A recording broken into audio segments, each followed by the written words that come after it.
मैं doctor Dinesh Kumar Jain, professor medical college, लेखक एवं मनोविज्ञान विशेषज्ञ। डेली मेल 17 अगस्त 2013 को एक शोध कार्य प्रकाशित हुआ है। इस शोध कार्य में संबंध स्थापित किया गया है उच्च बौद्धिक क्षमता एवं नास्तिकता में। और इस शोध कार्य में यह कंक्लूजन निकाला गया है कि जिनकी बौद्धिक क्षमताएं ज़्यादा होती हैं, अर्थात जो हाई आईक्यू वाले लोग होते हैं, वे धीरे-धीरे नास्तिक होते जाते हैं। वे नास्तिक हो जाते हैं और धार्मिक कार्यों से दूर हो जाते हैं। ये कार्य किया है मेरन जुकरबर्ग। ये रोचेस्टर यूनिवर्सिटी न्यूयॉर्क के साइकोलॉजिस्ट हैं और इन्होंने 1928 से लेकर के 2012 तक जो 63 शोध कार्य हुए हैं, उनका रिव्यू किया है। और इन्होंने ये पाया कि 63 शोध कार्यों में 53 जो शोध कार्यों में स्पष्ट रूप से यह संबंध स्थापित हुआ है कि जिनकी बौद्धिक क्षमताएं ज़्यादा होती हैं, वे नास्तिक हो जाते हैं।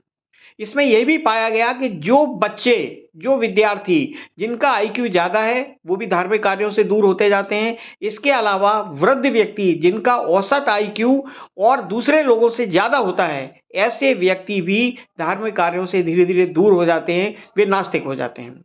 इस अध्ययन में यह भी कंक्लूजन निकला कि धर्म है या नहीं, ईश्वर है या नहीं, मोक्ष है या नहीं, इस बारे में व्यक्ति दो तरह से निर्णय लेता है। एक होता है एनालिटिकल अप्रोच, विश्लेषण करना, जिसमें उपलब्ध सूचनाओं और ज्ञान के आधार पर विश्लेषण किया जाता है कि सच क्या है।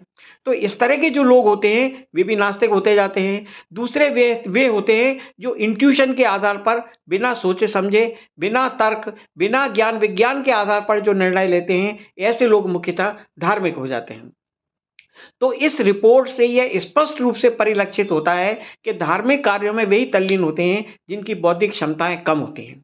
इसको हम इस तरह से एक्सप्लेन कर सकते हैं कि जिनकी बौद्धिक क्षमताएं ज़्यादा होती हैं, वे ज्ञान एकत्रित करते हैं। जब वो ज्ञान एकत्रित करते हैं, जब उनके पास सूचनाओं का अपार भंडार होता है, तब वो उनको कोऑर्डिनेट करते हैं और उस कोऑर्डिनेशन से वो एक सही निर्णय पर पहुंच जाते हैं कि ना ईश्वर है, ना मोक्ष है, ना आत्मा है, अर्थात वे धीरे-धीरे धार्मिक कार्यों से दूर हो जाते हैं।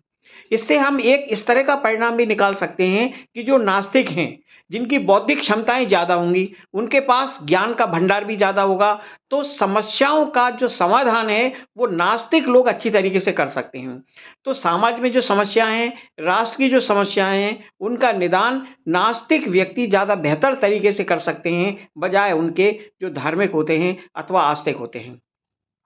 यहाँ एक बात और मैं कहना चाहूँगा कि जिन्होंने साइंस नहीं पढ़ी, जिन्होंने विज्ञान का अध्ययन नहीं किया, उनमें इस बात की संभावना ज़्यादा होती है कि वे आस्तिक हो जाते हैं, धार्मिक हो जाते हैं और धार्मिक मूल्यों में विश्वास करने लगते हैं। जिन्होंने विज्ञान का गहन अध्ययन किया है, जिनमें बौद्धिक क्षमताएं हैं, वे धीरे-धीरे नास्तिक होते जाते हैं।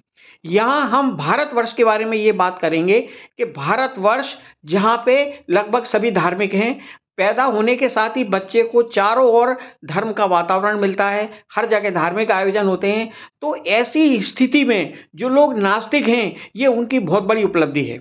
ऐसे माहौल में नास्तिक होना उनकी भी उपलब्धि है, समाज की भी उपलब्धि है, क्योंकि इनकी बौद्धिक क्षमताएं बहुत ज़्यादा होती हैं। तो हम ये चिन्हित कर सकते हैं कि समाज में बुद्धिमान लोग कौन हैं, तो ये उनका एक पैरामीटर है। यदि वे नास्तिक हैं, धार्मिक कार्यों से दूर हैं, तो हम ये मान सकते हैं कि इनकी बौद्धिक क्षमताएं दूसरे लोगों से ज़्यादा हैं।